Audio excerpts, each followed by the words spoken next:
You know, when Kim spoke about the neutral zone yesterday, she sort of said, you know, it's a long period of transition and we're moving through things, we need to let them go. And oftentimes that can be a little uncomfortable. You know, you usually do that in the space of 2 months or 2 years, not 2 days, which is what we're trying to do here. So I want to sort of take a moment to thank you all for being here, because I know the world is changing really quickly right now. And taking 2 days away from the normal hustle and bustle of life and work feels like a big ask sometimes. And so just really appreciate you spending some of that valuable time with us here. Thank you. You guys. I should probably also introduce myself. I always forget to do this. I'm usually sort of sitting backstage. I was backstage all day yesterday. My name is Jenn Rugolo, and I am the Curatorial Director here at the SCA, which is a very fancy title I just earned. I'm so excited. Since I've thanked you, I also do want to take this moment to thank our sponsors as well, because RICO is not just about me or any of our other wonderful speakers sort of talking to you from this stage. It's about this big experience, right? It's about the sensory and the coffee and tea service. It's about the fellows program. It's about the opportunity to connect with old friends and new people. And so I just want to take a moment to thank all of these wonderful companies who have helped us to create this experience. Simonelli Group, Zucchifino Specialty, Fetco, Pacific Barista Series, Pentair Everpure, Chemex, Barista, GH Grinding and Brewing Solutions, Savor Brand, Mir, Rishi Tea and Botanicals, and Center Cafe. And I hope you will join me in thanking them as well. Yay, come on, yay, thank you. All right, so here's where I get a little bit nervous, because this is a literal transition in my presentation, and as we've already acknowledged, transitions are hard. What we're trying to do here at RICO in these 2 days, again, we're moving through this really, really quickly, is we are trying to let go of what we thought we knew and the answers to old questions that we held really close to us, and sort of live in this space of neutrality, exploring all of the options. And that's hard for a number of reasons. It's hard because we are action-oriented. We like to go do things and sort of solve problems. We like to move fast and just go forward. But I think it's also because the neutral zone, and sort of asking us to let go of this worldview, it prompts us to do something that is against our very basic human nature, which is to break open the categories that we hold very dear to us. So I want to talk about this a little bit through the work of, believe it or not, 2 marketing and business professors, because their sort of categorization of how this works for us really made sense to me in terms of the neutral zone. It's Bart de Lange and Philip Fernbach, and they sort of structured it in a couple of different ways. They said there are 4 things we do that are really unhelpful when it comes to the way we sort of employ categorical thinking.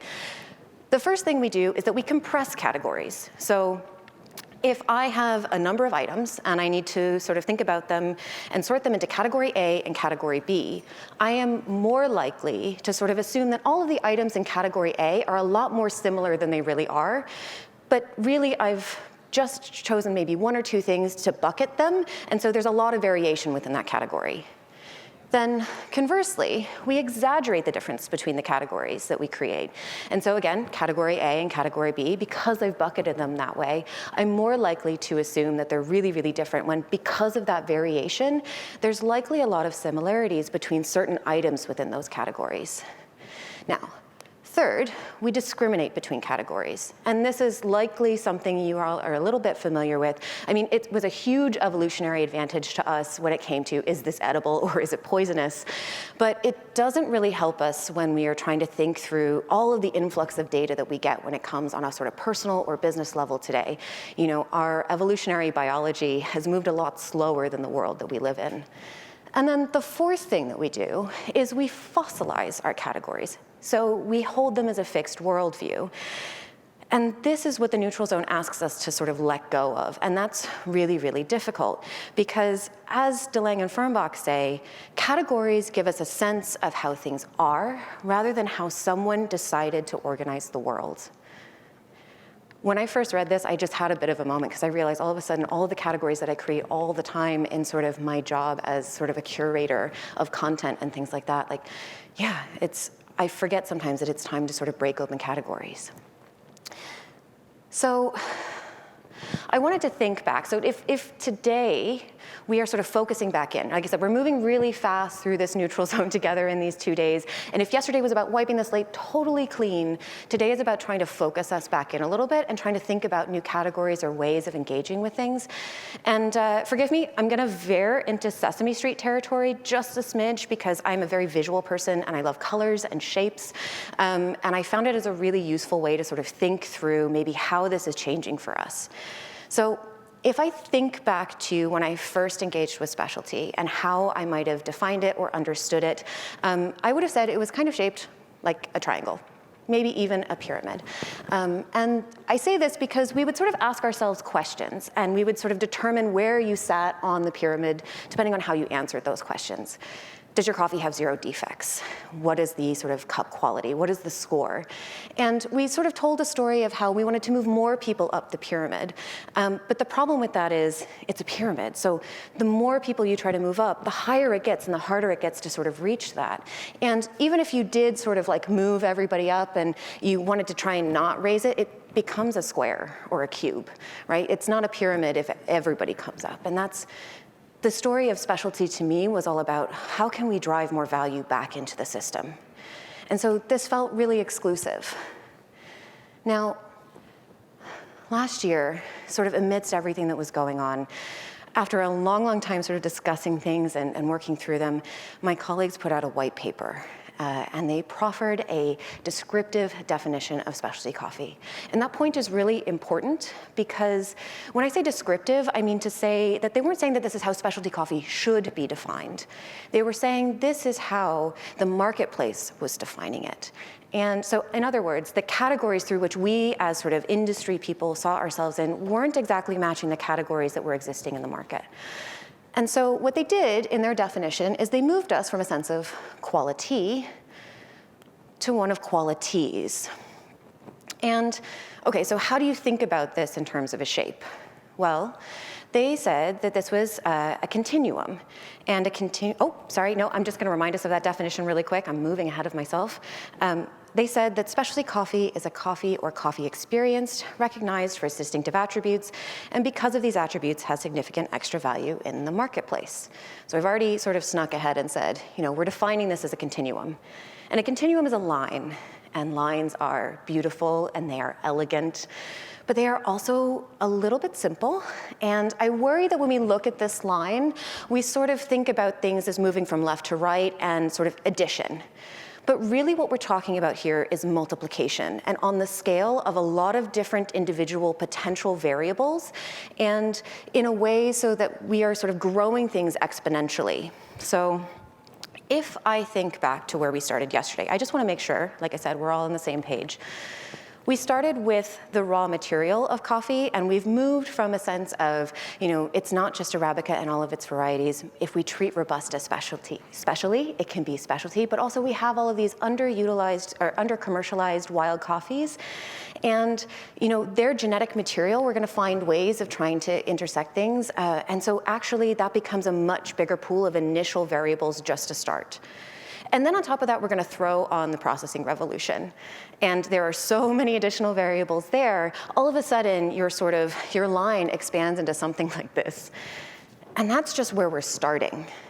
Now, as we moved through into the second session, we thought about sort of how people engage with coffee, how they consume it, where they're consuming it, all of these different experiences that they're having in that sense.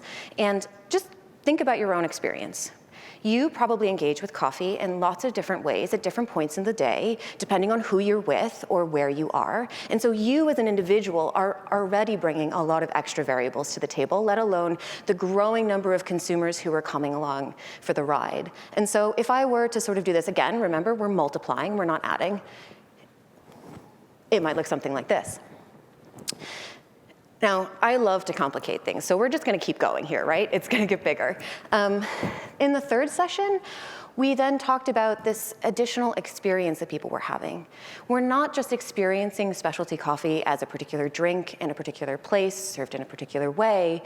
we're also coming to it as, through social media, through web user experiences. We're engaging with it in new and different ways all the time. And so, again, multiplying out to all of these individual potential permutations of these different variables and what people might find exciting, we come to this. But then I also think back to what Kim said at the start of yesterday and how it's not just one wave anymore. There are so many different potential preferences and sort of things that could happen. Maybe it's lots of little different waves, and maybe we know that these things are going to move around the world. So maybe it looks something like this. A lot more complex than a line, right? But do you know what I see when I look at this? I see one of these. And I'll admit, I love a koosh ball. It is an explosion of color. It is fun to play with, but also all of these little individual points here, they represent a unique combination of all of these potential variables that somebody might enjoy and might be willing to pay for. And that's really cool. And I hear you say, Jen, you work for the SEA. You guys are predisposed to like circles. And that's also true. It's because, circles are a really elegant way of describing super complex ideas, and think about the circular economy and donut economics. So maybe I am a little bit predisposed to do that.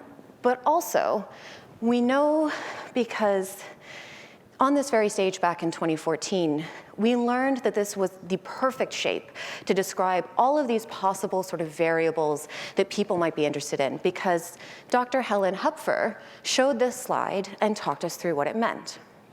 Now, this is a principal component analysis plot.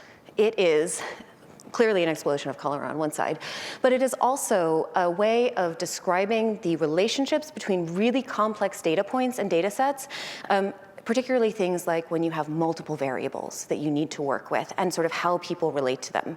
And if you look on the left, the white one, the one that isn't quite so colorful, and actually if you sort of tilt your head to the side a little bit, it looks a bit kind of like a triangle, right? That's what wine experts enjoyed. And if you look on the right, that beautiful explosion of color, that's what wine drinkers enjoyed. Now, those colors, they aren't just for fun. That's how Dr. Hupfer's team organized those different groups of people, those different preferences into certain categories. Which leads me to the sort of the fifth way that we tend to we're really going to complicate this idea of a line, which is that the way that I categorize something is going to be really different to the way that you categorize something. And so it's not just about all of those individual opportunities of those permutations of all of those variables that we can work towards. We could work towards something like this. This is sort of zooming in on that complicated shape I was showing earlier. And again, this is purely illustrative. It is just a bunch of pretty dots on a page. But this is just to show that, I could categorize something like this. And this is so exciting to me, because instead of working to this sort of very gated, very limited, exclusive idea of what could drive more value back into the system, I could work to this, while you could work to this. Well, somebody else could work to this. And all of that has the opportunity to do what we said we always wanted specialty to do, which is to drive more value back in. So I feel like I've flown through that a little bit, but today, what we're going to be doing, like I said, is pulling back in. We're going to focus back in. And because our understanding of specialty has for so long been rooted in the sense of what's within the intrinsic, we're going to spend a little bit more time on the extrinsic today. And I think it's something that's always played a really important role in specialty, even if we didn't really acknowledge it. But so today I want to acknowledge sort of how it really drives value back into the system and maybe where there are opportunities for us to do this. So our first speaker today is a colleague, a dear friend, one of the co-authors of the Attributes white paper. And he is going to be sort of diving us into old research, new research, and thinking about what this means in terms of categories and thinking about extrinsic attributes. He is the executive director of the Coffee Science Foundation and our chief research officer. Please welcome Peter Giuliano.